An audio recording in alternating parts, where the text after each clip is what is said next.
Apple just announced the release of the new iPhone 11, and for the first time, Apple's flagship iPhone will come with 3 lenses: a telephoto lens, a standard lens, and the new ultra-wide-angle lens. This is big news for us here at SANDMARC because we're curious to see how the new iPhone 11's camera compares to the previous versions. So we've decided to run a few tests to find out and share all our info with you.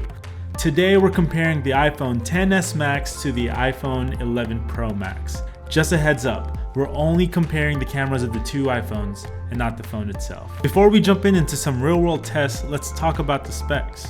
The obvious difference between the two iPhone models are the lenses. Both have a 12 megapixel wide and telephoto lens, while the iPhone 11 Pro Max adds on a new 13mm ultra-wide lens that gives you a 2 times wider field of view. For the processor, the iPhone 11s come with a new A13 Bionic chip, which Apple boasts for a faster and more efficient experience. Because the 11s come with a more software-heavy image processor, this could mean night and day between the difference of the two cameras. So we took both iPhones out to test for a few different aspects of the camera. We broke it down into 5 categories: dynamic range, sharpness and distortion, bokeh, autofocus, and low light performance. Here's what we found. First, dynamic range. Just like the 11s, the 11 Pro Max produces different colors in their images. The iPhone 11 Pro Max on the right seems to have brighter shadows and has a slight green tint as seen on the walls of the building. When we zoom in 300%, the main difference is the way that the 11 Pro Max handles the skies. You can see less details in the clouds from the XS Max, while the 11 Pro Max maintains it. We also tested both telephoto lenses to see the differences, and the results are similar. The 11 Pro Max's green tint is more obvious and seems to handle the exposure of the skies a little bit better.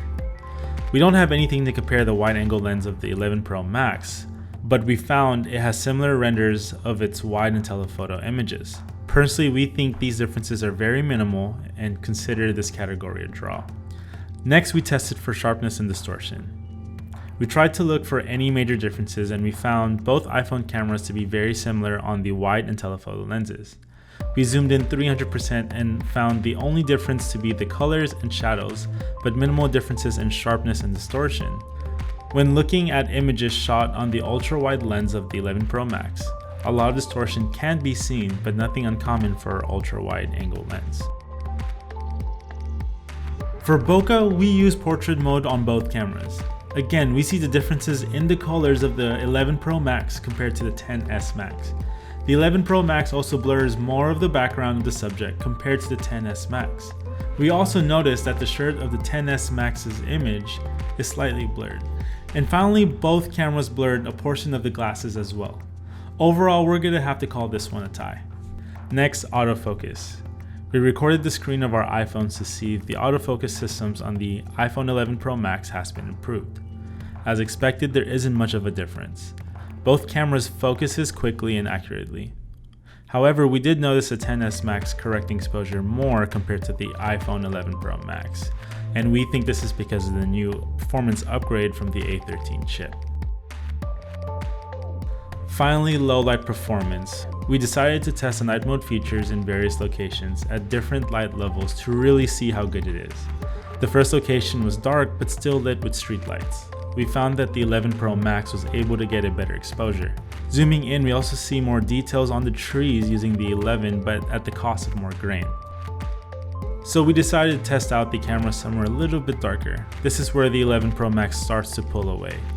The XS Max's images on the left is visible but unusable. However, the 11 Pro Max was not only able to bring out more light to make it visible, but still brings out more details in the shadows as seen on the trees. We went to one last location with absolutely no light and we got this. The 11 Pro Max surprised us here as it was still able to bring in a little bit of light into the image, while the XS Max is completely in the dark. The 11 Pro Max takes it for low light. Between the two cameras, the XS Max and the 11 Pro Max are very similar. The main differences we found are the ultra-wide angle lens, the new processor, and night mode, which separates the 11 from the other generations. If you're wondering if you should upgrade your iPhone for the camera, we believe it's all by preference. The XS Max still delivers amazing images that isn't far off from the 11 Pro Max. We think if you have anything older than an iPhone 10, go for the upgrade. Other than that, it all really depends on how much you really want night mode and the ultra-wide angle lens. We're rolling out content every single week, so make sure you subscribe and stay connected.